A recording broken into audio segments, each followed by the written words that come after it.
E diz assim o texto na primeira carta de Pedro, no capítulo 1, a partir do verso 1.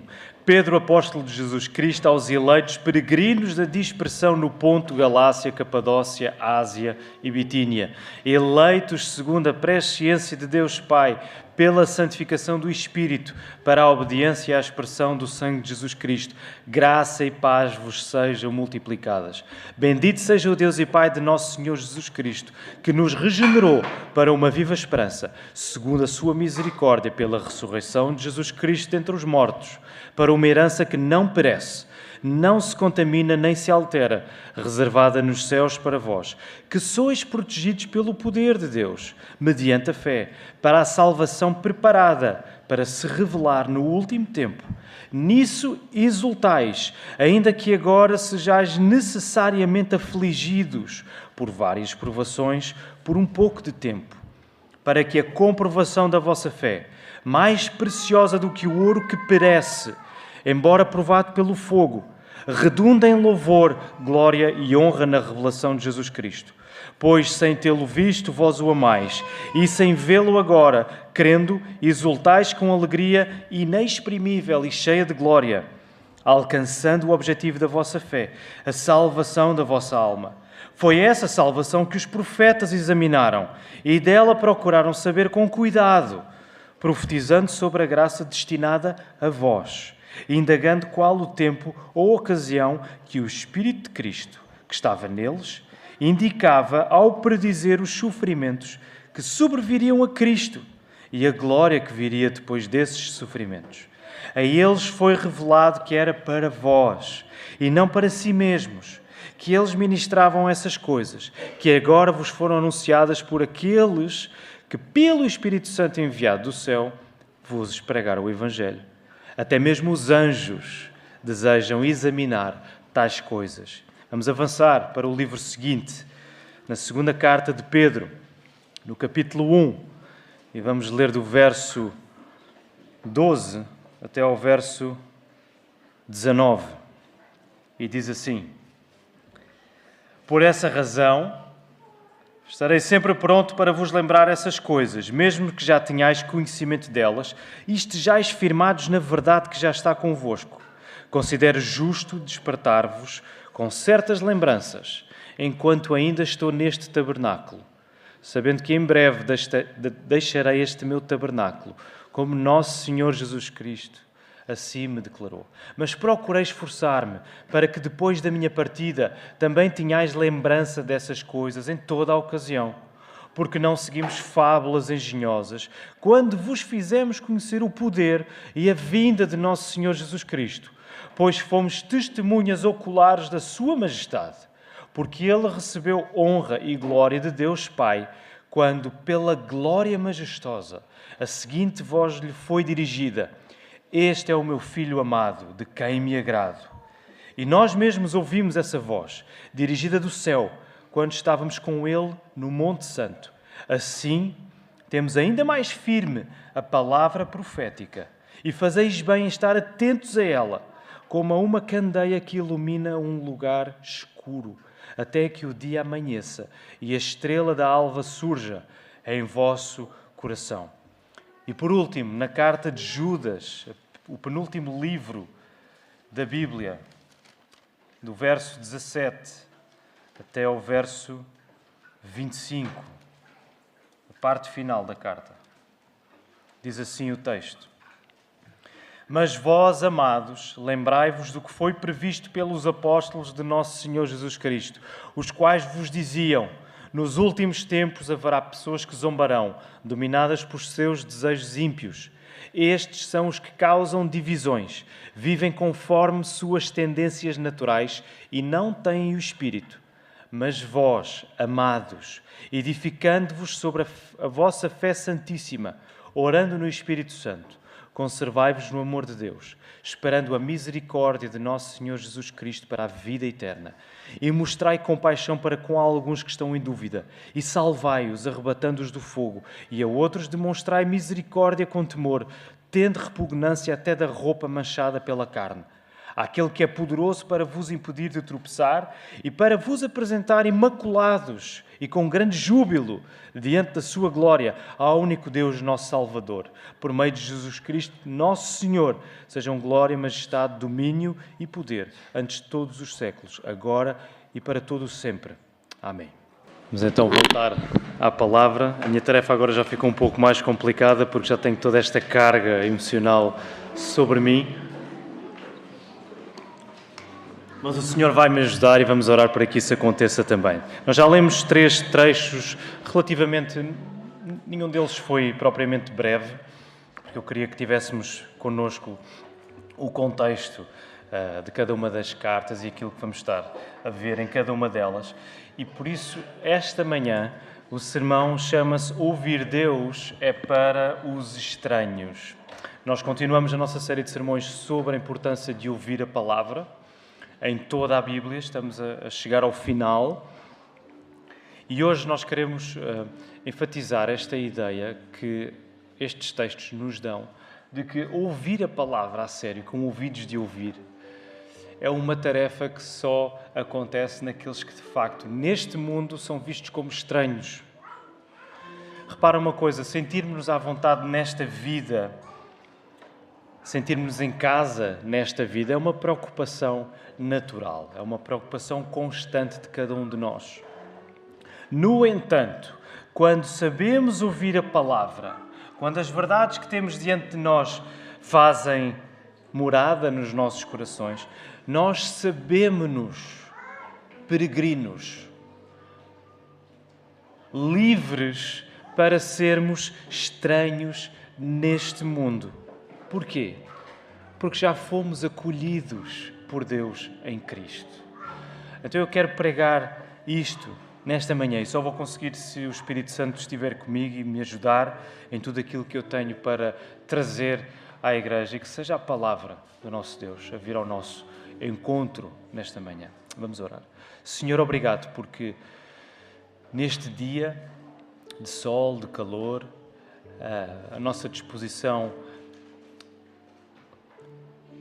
pode ser naturalmente mais aberta, Senhor. Sabemos que o verão faz isso connosco.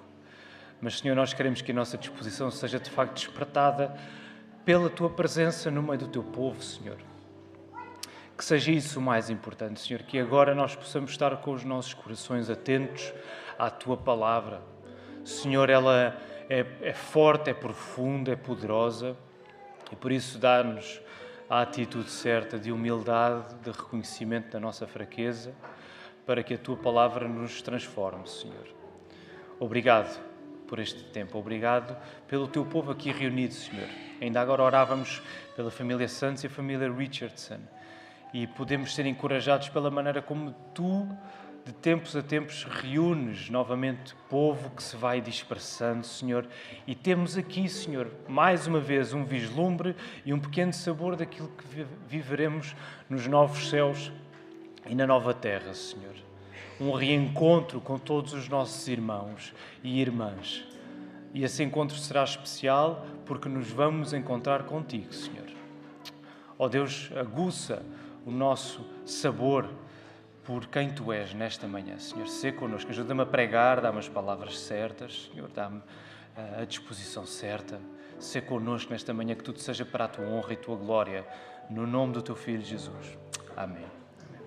Muito bem, vamos a isso, queridos irmãos. Hoje temos 3 cartas para tratar e não vamos perder mais tempo, vamos até à primeira. A primeira carta de Pedro. Esta é uma carta circular, que circulava, que era suposto passar pelas várias igrejas na Ásia Menor. E na altura a Ásia Menor significa que para hoje é a atual Turquia. Então eram igrejas constituídas sobretudo por cristãos gentios. Também haveria cristãos judeus, porque a dispersão judaica fazia sentir um pouco por toda a parte, mas seriam igrejas constituídas sobretudo de cristãos que não eram judeus, cristãos gentios.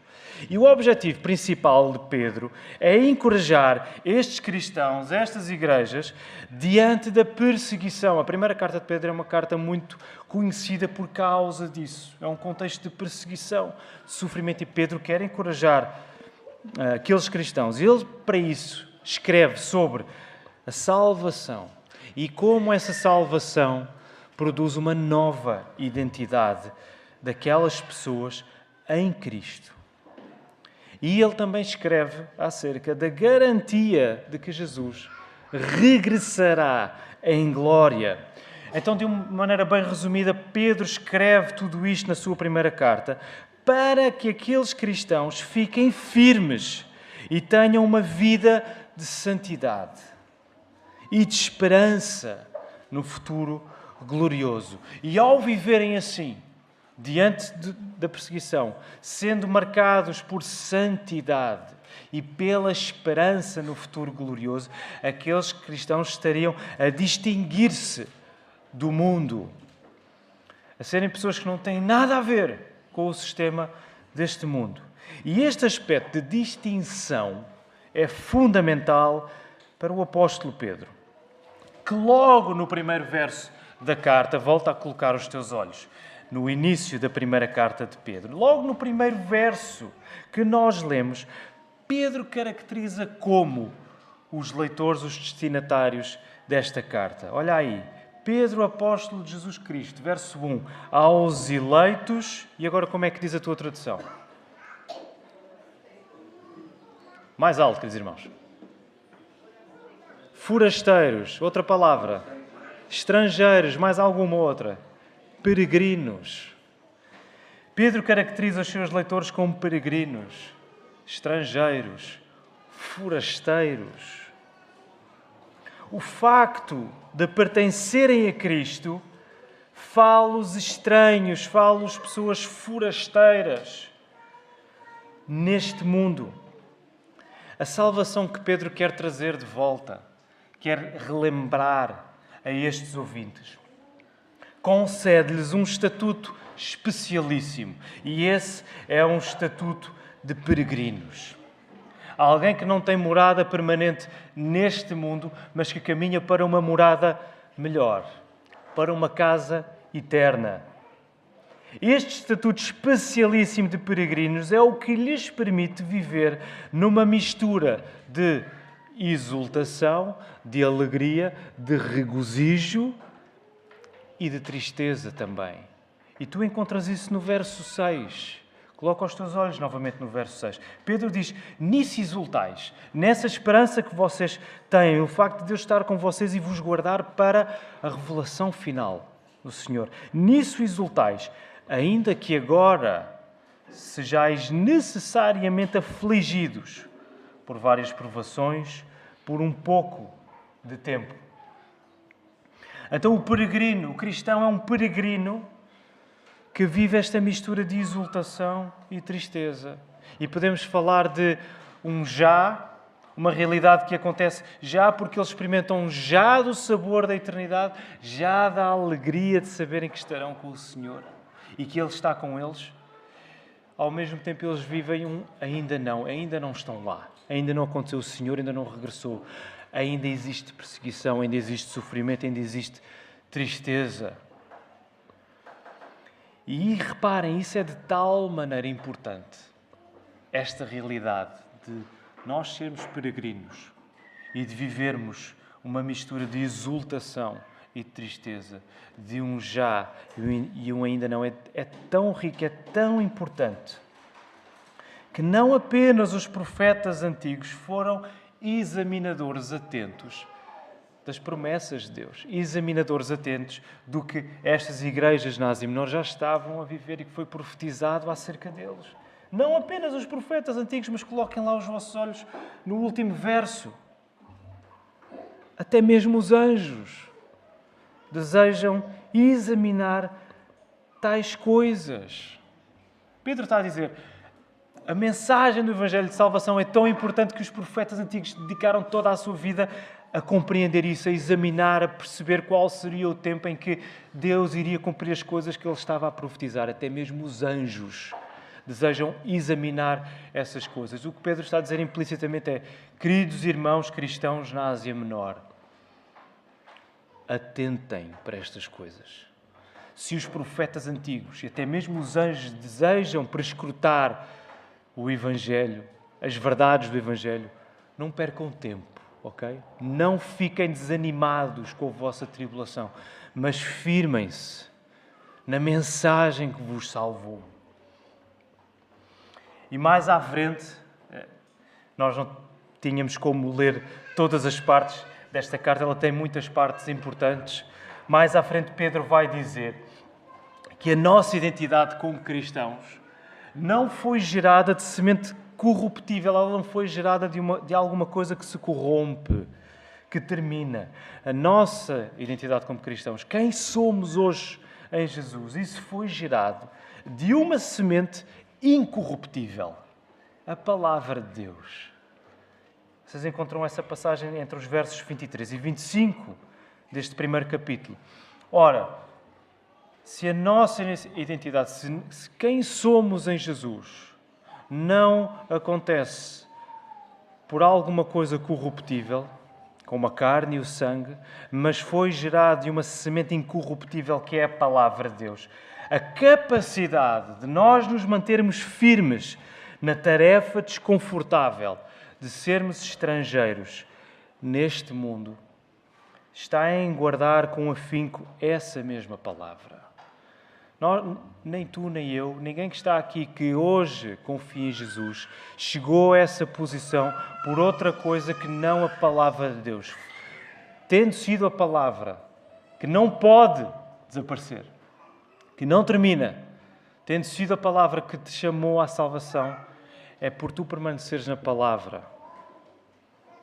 que vais estar mais capacitado, cada vez mais capacitado, a ficares firme na tarefa desconfortável que é seres um estrangeiro, um forasteiro neste mundo. E essa é uma ideia fundamental nesta manhã. Não é fácil sermos peregrinos. Essa é a nossa condição. E nós só vamos conseguir ficar nessa condição, sermos peregrinos firmes, fiéis, se nós atentarmos para a palavra. É isso que Pedro está a trazer. Eu quero recordar-vos das coisas que vocês já conhecem.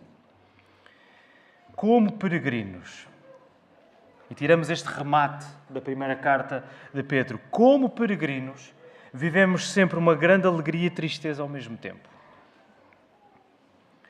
Porque esse é o processo de sermos aperfeiçoados e preparados por Deus para a glória final.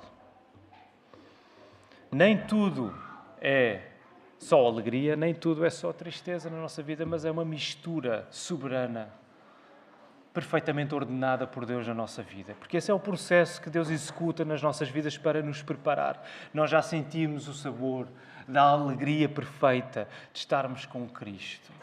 Porque está consumado, nós aguardamos, isso é a nossa esperança. Ao mesmo tempo, nós ainda temos em nós o peso da tristeza de termos de lutar contra tantas outras coisas que nos distraem disso. Portanto, como peregrinos, tu e eu somos pessoas que ao mesmo tempo lidamos com a alegria e com a tristeza. E isto acontece em tensão constante na nossa vida. Não há nenhum cristão que tenha uma alegria perfeita. Não há nenhum cristão que viva sem alguma dose de tristeza, de angústia, de preocupação, de anseio. Porque nós ainda não estamos com o Senhor. Vamos avançar para a segunda carta que Pedro escreve. E nela nós encontramos um Pedro um pouco mais adiantado no tempo, porque ela é escrita depois da primeira carta. E nela nós vemos um Pedro a despedir-se, antecipando a sua partida. Lemos isso lá no verso 14. Em breve eu deixarei este meu tabernáculo, este meu corpo. O seu auditório é o mesmo. Pedro escreve para as mesmas igrejas. Mas agora o seu foco inclina-se mais para a luta contra os falsos mestres que se entregavam a uma vida de dissolução. E que, em particular, colocavam em causa o quê? Eles colocavam em causa o regresso de Jesus. Isso está mais explicado no capítulo 2 da segunda carta de Pedro. Como veremos mais à frente, esta é uma carta aparentada à carta de Judas. Porquê? Judas terá sido escrita primeiro do que a segunda carta de Pedro. E a segunda carta de Pedro usa bastante material, ou algum material da carta de Judas, sobretudo neste assunto dos falsos mestres. Se vocês lerem uma e depois a outra, vão encontrar imagens muito semelhantes. São cartas aparentadas. Pedro quer, por isso, trazer uma última recordação das coisas relativas à salvação, para que esse ensino continuasse após a sua morte. Ele sabe que vai partir, mas ele quer que as coisas concernentes à salvação fiquem bem firmes, marcadas na vida daquelas igrejas, depois dele partir. Tal como na sua primeira carta, Pedro quer reforçar a fé daqueles cristãos, assegurando-lhe que o regresso de Jesus é certo. Não temam. É necessário que vocês sofram por um pouco, como ele disse na sua primeira carta, mas Jesus vai regressar. Ele vai regressar.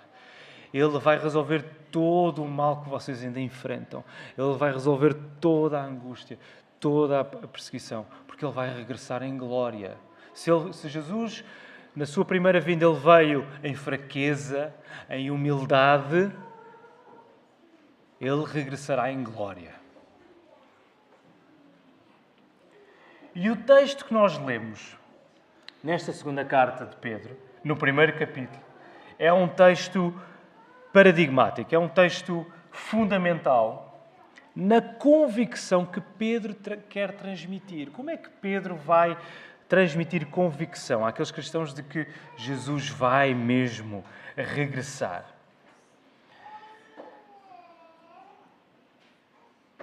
Os cristãos podem estar seguros de que Jesus voltará, porque o próprio Pedro, reparem, lá a partir do verso 16, ele diz assim: nós não seguimos fábulas engenhosas, não seguimos o discurso do mundo que os homens costumam falar.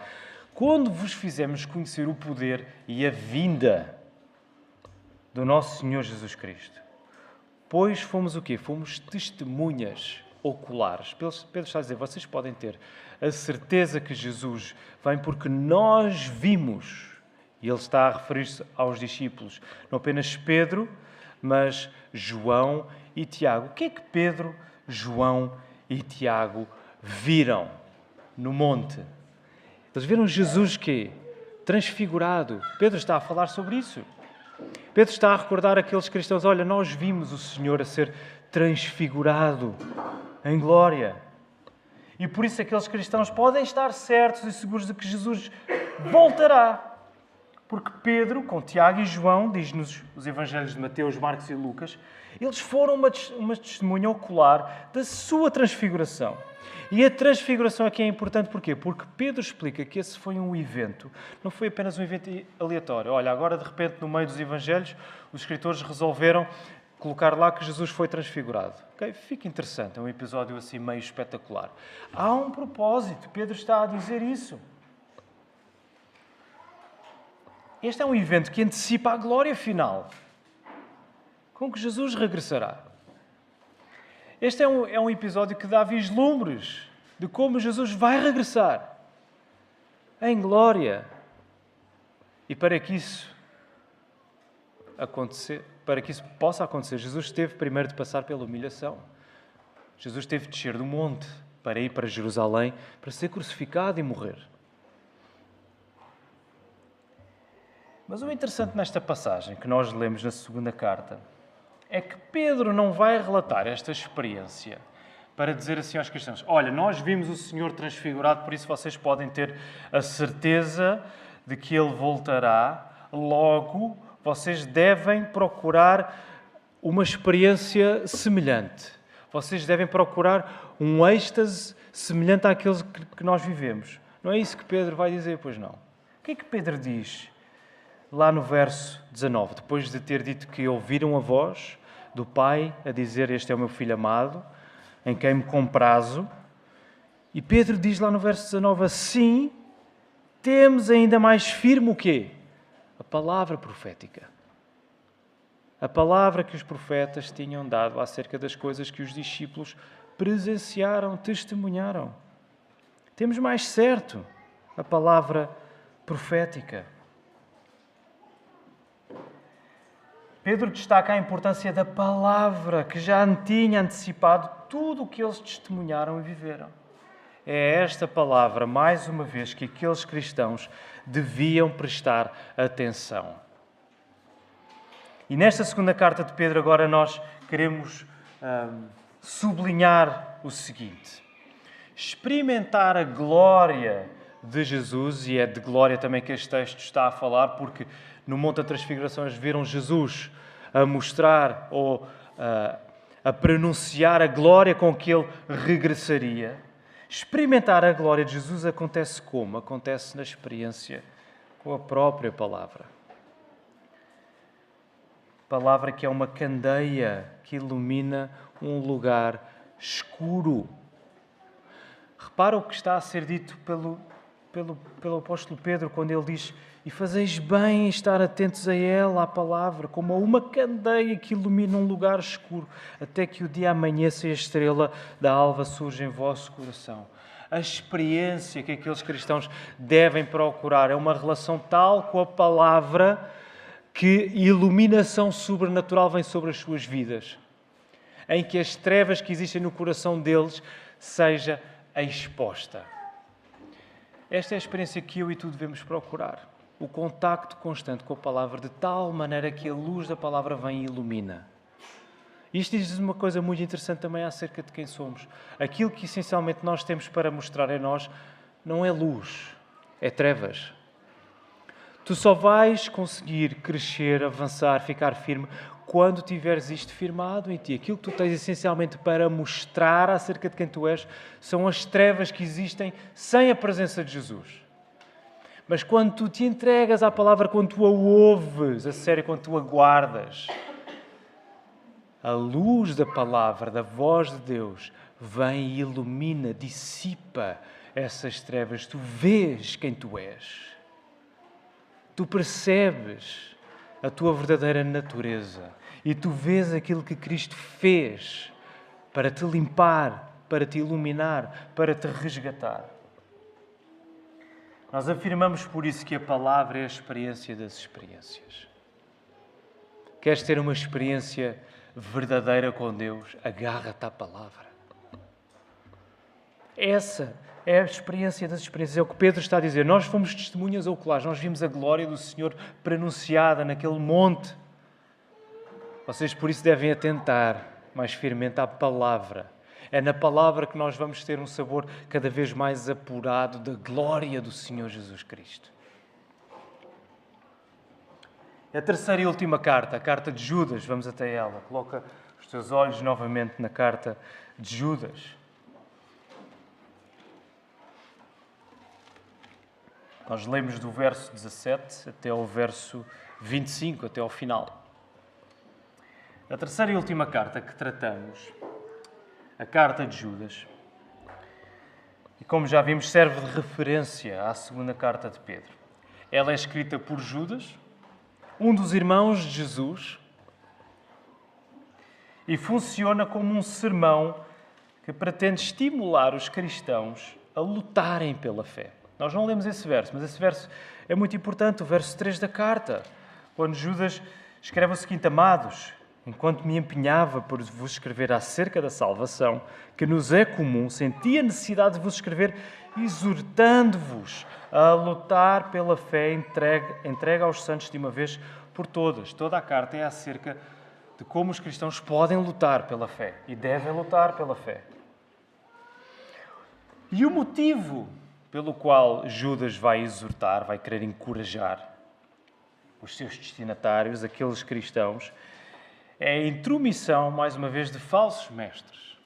E estes falsos mestres pegavam na graça de Deus, pegavam na verdade acerca da graça de Deus, para afirmarem que podiam viver como queriam. Eles deturpavam a graça de Deus em dissolução e viviam de forma impura e imoral. Mas assim como Pedro escreveu, Judas agora assegura os seus leitores de que o dia do juízo final virá. Do mesmo modo que chegou várias vezes prefigurado no Velho Testamento, e Judas vai usar imagens do Velho Testamento para dizer: lembra-se do que aconteceu lá atrás? Por exemplo, Sodoma e Gomorra? Isso é um pronúncio de que um julgamento final virá, ok? Jesus vai regressar e com ele vai trazer o julgamento final de todas as pessoas e de todas as coisas. A secção que nós lemos desta carta é a parte final, onde toda a carta culmina. E uma vez mais, nós encontramos a recomendação das palavras que antes já tinham sido anunciadas pelos apóstolos. Tu vês isso lá no verso 17, quando Judas diz: mas vós, amados, lembrai-vos do que foi previsto pelos apóstolos de nosso Senhor Jesus Cristo. Tanto Pedro quanto Judas estão a chamar o seu auditório à lembrança. Lembrem-se do que os profetas disseram. Lembrem-se do que os apóstolos já anunciaram. Lembrem-se da palavra que vocês ouviram.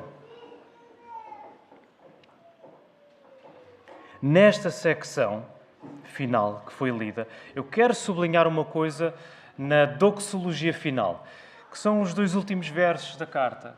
E a doxologia é aquele texto dedicado essencialmente à glorificação de Deus. Este é um texto que provavelmente soou familiar aos teus ouvidos, porque geralmente é o texto que nós dizemos quando servimos a ceia do Senhor, quando terminamos o serviço da ceia do Senhor. Nós terminamos evocando a bênção de Deus com este texto. Eu quero sublinhar mais uma vez o modo como nesta doxologia final nós temos a ideia da exultação num percurso feito de tropeços, de dificuldades. Verso 24, Judas escreve assim: aquele que é poderoso para vos impedir de tropeçar e para vos apresentar imaculados e com grande júbilo diante da sua glória. Veem novamente o texto a juntar estas duas imagens. Tropeços virão, mas Deus é poderoso para vos guardar, não somente para vos guardar desses tropeços, mas para vos apresentar como? Em glória, em exultação, em alegria diante dele.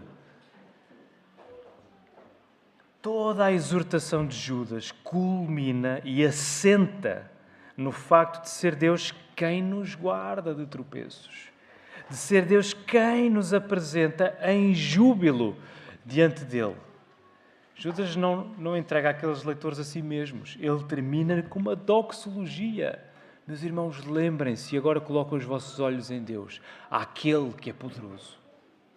A glória não é para nós, a glória é para Deus, porque é Ele que nos guarda, é Ele que nos apresenta diante de si com júbilo, imaculados, sem qualquer ruga, sem qualquer mancha. Assim, nesta carta de Judas, nós sublinhamos o seguinte: ouvir a palavra é sinónimo de lutar pela fé. Nós vimos isso, é uma constante na carta de Judas. Ouvir a palavra é sinónimo de lutares pela fé.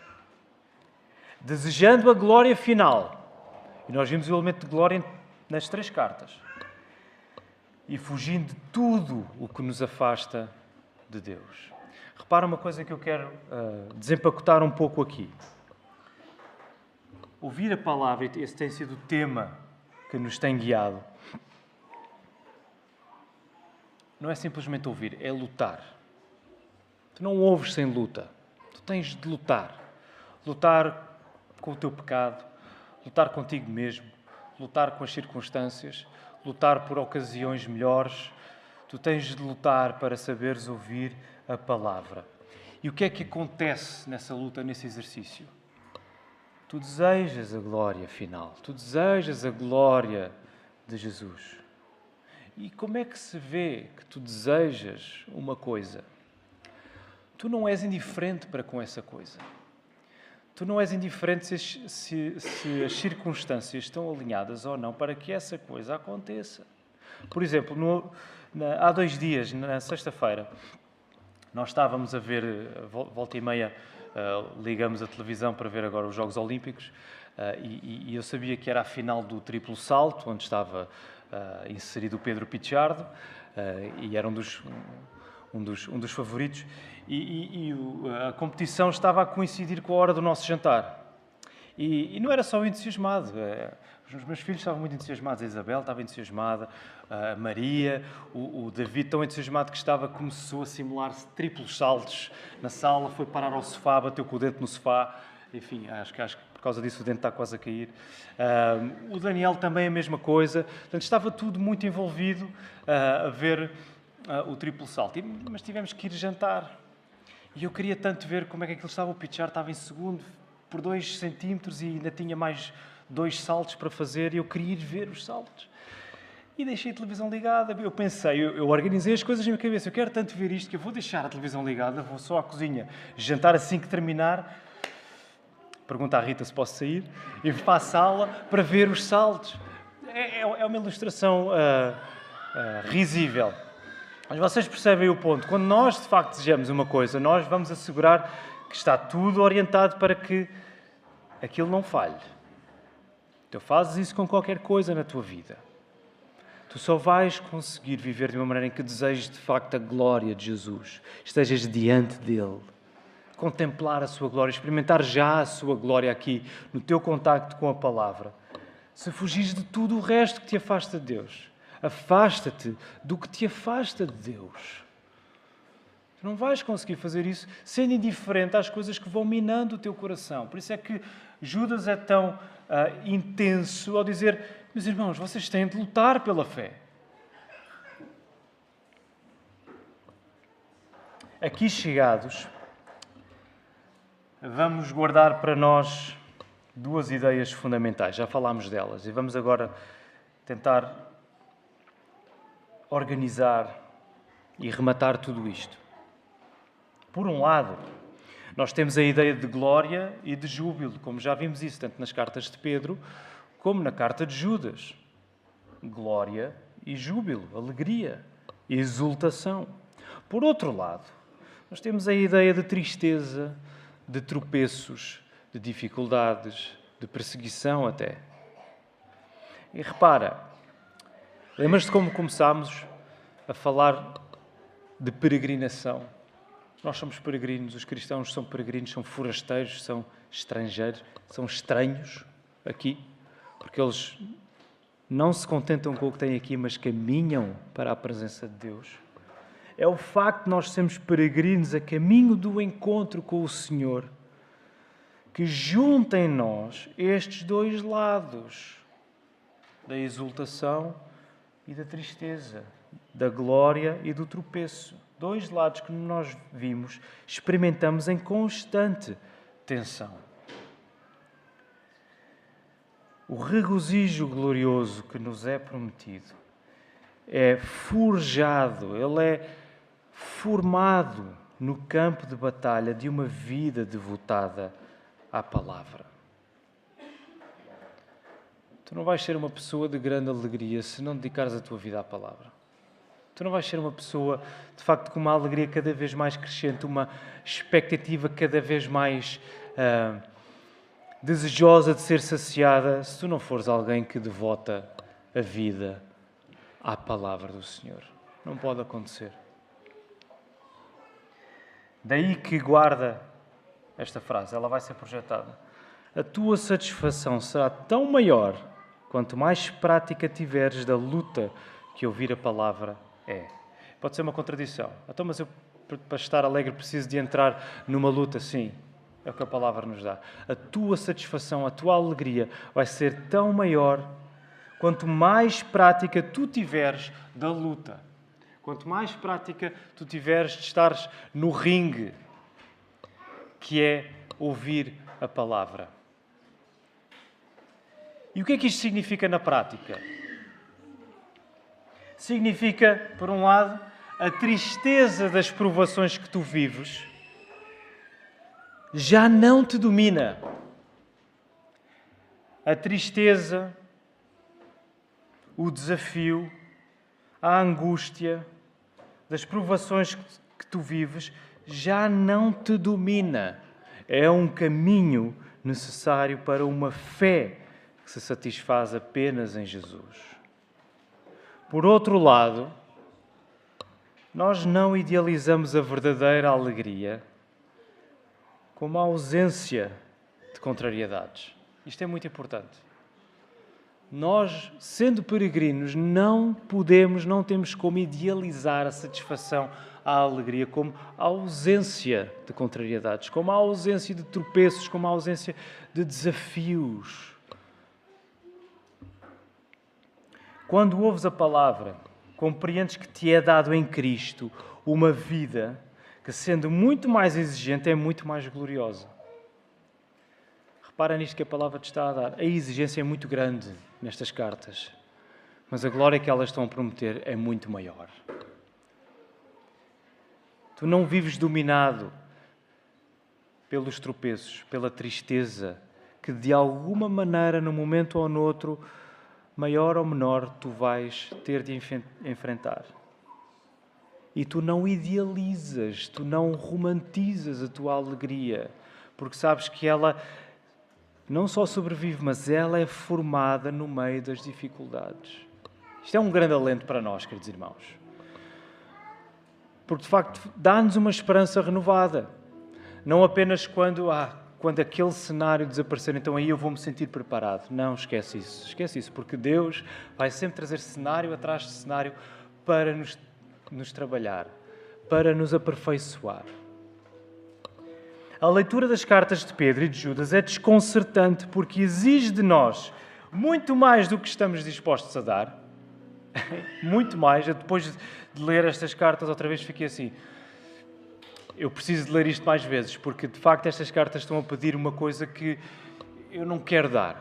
Elas estão-nos a pedir muito mais do que nós estamos dispostos a dar. Ao mesmo tempo, estas cartas prometem-nos muito mais do que o que podemos imaginar sequer. E é esta mistura única na Bíblia entre percebermos que, afinal, é pedido muito mais do que aquilo que eu estava disposto a dar. Por outro lado, é-me prometido muito mais do que eu posso sequer sonhar ou imaginar. É esta mistura única na Bíblia que nos mostra que só uma fé completamente capturada pela vida eterna é capaz de peregrinar para lá, no meio do pior que esta vida passageira pode trazer.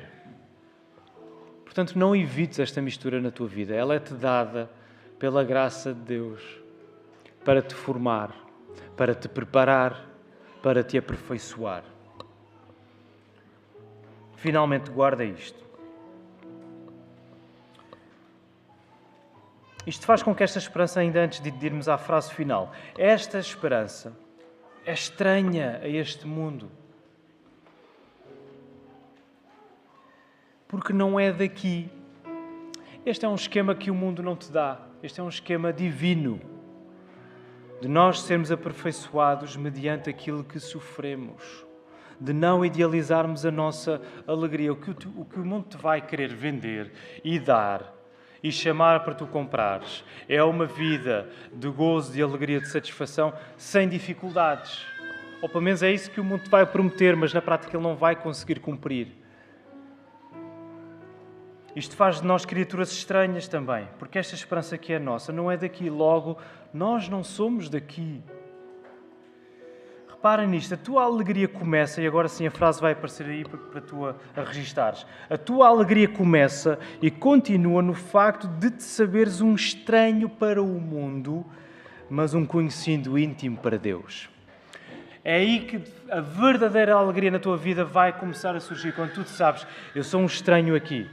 E eu tenho vivido para não me sentir tão estranho, tentando agradar aos outros, tentando me sentir à vontade neste sistema. Mas eu não tenho conseguido trazer paz à minha alma, eu não tenho conseguido trazer alegria à minha vida. É só quando tu te apercebes que tu és um estranho aqui, mas um conhecido íntimo para Deus. Que a tua alegria realmente pode começar e continuar. E isto só acontece, nós só podemos saber que somos não apenas um conhecido para Deus, de Deus saber quem nós somos, mas alguém com quem Deus estabelece um relacionamento. uma aliança que não é quebrada, um pacto, uma amizade especial ao ponto de nos chamar seus filhos. Tu sabes que isto acontece porquê? Por causa de Jesus. Porque foi Jesus que tomou sobre si toda a exigência ao tratar dos nossos pecados. Foi Jesus que, sendo o próprio Filho único, unigênito de Deus, se fez estranho. Ele fez-se estranho, primeiramente aos seus discípulos, que fugiram dele quando ele foi preso. Discípulos que viveram com ele durante 3 anos, acompanharam durante 3 anos. Alguns deles, sobretudo Pedro, afirmou até que estaria pronto a morrer por ele, que nunca o iria negar. Fugiram, abandonaram, tomaram-no como um estranho, eu não o conheço. Jesus foi tomado como estranho pelos seus, ele foi, acima de tudo, tomado como estranho pelo seu próprio Pai. Ele foi feito um estranho na cruz, no nosso lugar. E ressuscitando, Jesus conquistou uma vida de constante comunhão e glória junto a Deus, de tal maneira que agora aquilo que é de Jesus é-nos dado a nós, essa comunhão de sermos achados amigos íntimos de Deus. E nós só podemos viver esta constante tensão de nos sabermos já com Cristo, mas ainda tendo de lutar com tudo o resto. Olhando para Ele com fé, confiando no que Ele fez, porque Ele resolveu isso de uma maneira final no nosso lugar. Ele fez estranho, Ele fez forasteiro quando se entregou no nosso lugar. E nós vivemos tudo isto em constante louvor ao Senhor. Que o nosso Deus nos ajude. Vamos ficar de pé, queridos irmãos, vamos louvá-lo.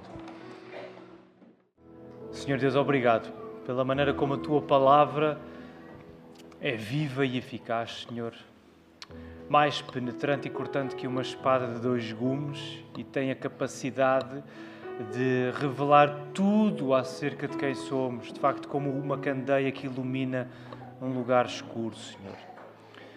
Ó Senhor, faz-nos cada vez mais Teus, ajuda-nos a recordar quem nós somos em Cristo, salvos, para não sermos mais deste lugar aqui, mas vivendo aqui de uma maneira fiel, anteciparmos, desejarmos, caminharmos para o lugar final onde nos queremos encontrar, que é a Tua presença eterna, Senhor. Perdoa-nos quando desejamos demais o lugar onde habitamos e fazemos de tudo para nos sentirmos o mais confortáveis possível, Senhor. Perdoa-nos por isso, porque quando nos entregamos a isso, necessariamente, Senhor, estamos-nos a esquecer da glória que nos é prometida contigo, julgando que a glória, as pequenas glórias que temos aqui serão eternas. Elas não são eternas, Senhor. Ajuda-nos a olhar para o Teu Filho, que, sendo a pessoa mais gloriosa do universo, abdicou da sua glória, fazendo-se um estranho na cruz, fazendo-se ninguém, para nos trazer para Ti, Senhor. Ó Senhor, ajuda-nos a olhar para o Teu Filho Jesus. Perdoa os nossos pecados. Guarda-nos para que possamos lutar pela fé que Tu nos deste, Senhor, com os nossos olhos na glória que Tu já nos prometeste e conquistaste. E nós aguardamos o regresso do Senhor Jesus Cristo. Por isso, recebam a bênção do Senhor nesta hora. Que a graça do Senhor Jesus, o amor de Deus Pai e a comunhão do Espírito Santo sejam com todos, agora e para sempre. Amém.